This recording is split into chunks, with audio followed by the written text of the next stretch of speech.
Karena ilun hana mufum bagian hadis kadang, hana mufum bagian ayat. Jadi sikret kata dengan haba. Hai kejauh mungkin. Jadi hana suah tak bangga-bangga do tu dengan panjang ilmu dengan katrik bak dayah. Rugau. Jan ban Bandung rugau. Toh rugau. Karena kata tupu hukum kata tupu.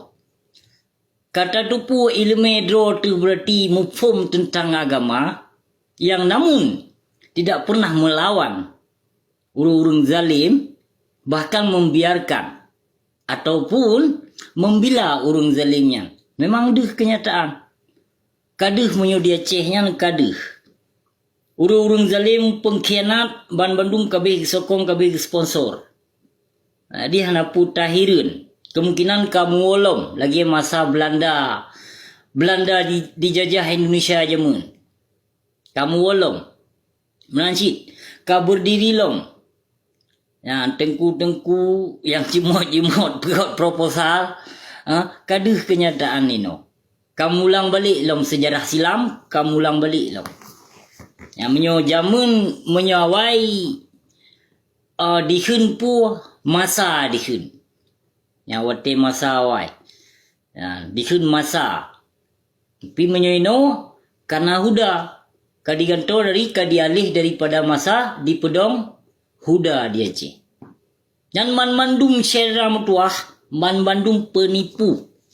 Yang nawaknya man mandung penipu muslihat. Kau nawak pekong agama Allah urunya. Kau urung menegakkan syariat Islam yang kafah. Hana tedong bet tayak melumpuh syariat Islam yang kafah dia ceh bet tayak melumpuh. Bet tayak bangga-banggakan ino seramu Mekah. Hasil melimpah pusaka kaya. Hana pu payah bangga-banggakan. Cok tipak kebanggaannya lantung bruh kedih. Ya, lantung bruh suah tipak. Hana pu tak bangga-bangga drot. Kenapa deman tak bangga drot hasil melimpah pusaka kaya? Nanggro ceh kaya. Nanggro kaya. Rakyat hana kaya. Rakyat cukup berat ke sini nanggro ceh. Analiso hero sih dalam tu, analiso peduli. Jadi tokoh-tokoh yang berpihak kepada penguasa, yang berpihak kepada penguasa hanali dibimbing ke agama. Pupu mentang yang dipelaku oleh para penguasa, oleh awak partai, Bandung direstukan oleh para ulama.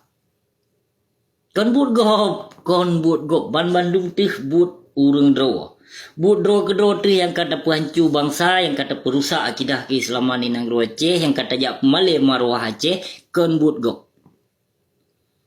Nah, kisah silam berulang kembali. Jadi kon buat gop Bandung na sejarah.